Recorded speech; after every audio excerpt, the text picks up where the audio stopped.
सम्मानित नागरिकों नमस्कार। उपस्थित हो गया हूँ आपके लिए बहुत ही अनोखा एक उपहार लेके, जो आपके घर से निकलने वाले कचरे को किस तरह से कंट्रोल करना है। और इस कड़ी में हमारे पास है चाय पत्ती।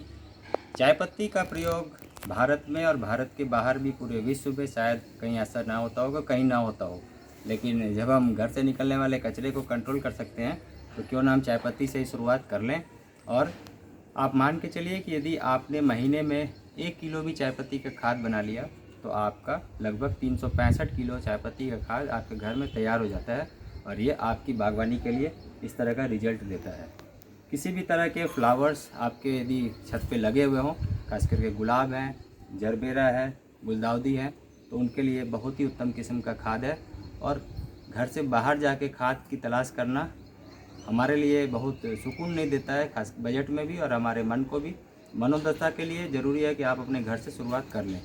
कैसे बनाना है इस विषय पर फोकस करते हैं। आपको मिट्टी या इस तरह के सीमेंट का पॉट लेना है। सीमेंट और मिट्टी के पॉट में अच्छे तरह से स्टेलाइज करने के बाद आप सबसे नीचे लेयर में इस तरह के सूखे पत्ते डाल दीजिए।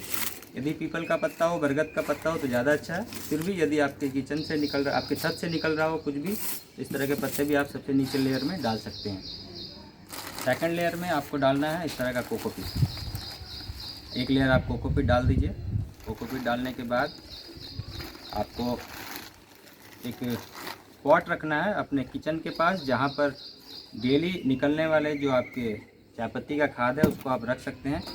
तो ये देखिए, इस तरह का एक पॉट रखिए, जस्ट जहाँ पर आपका डस्टबिन है किचन के आसपास, वहीं पर रख सकते हैं।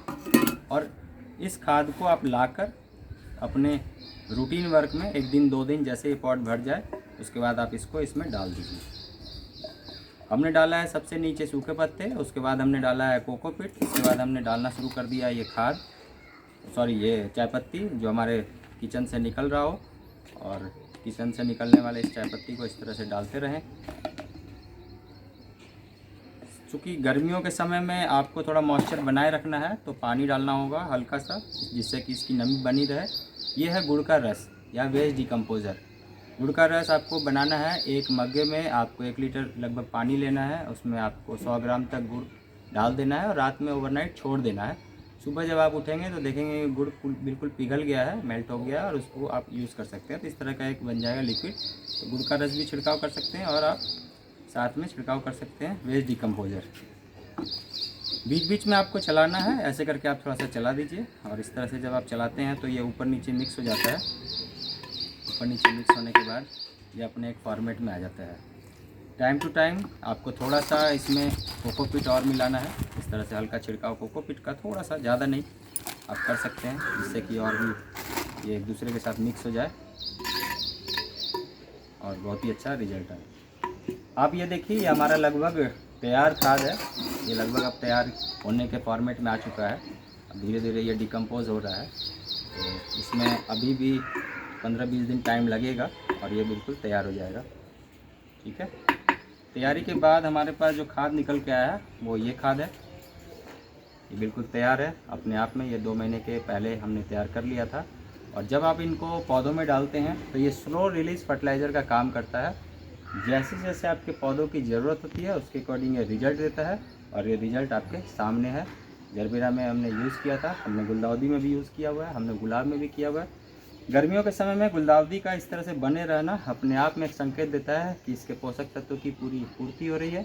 और ये जैसे जैसे गर्मी बढ़ेगी हमने इसको सेमी शेड में रखना है, ऐसी जगह रखना है जहाँ पर बिल्कुल हल्का सा 1-2 घंटे का धूप आ रहा हो।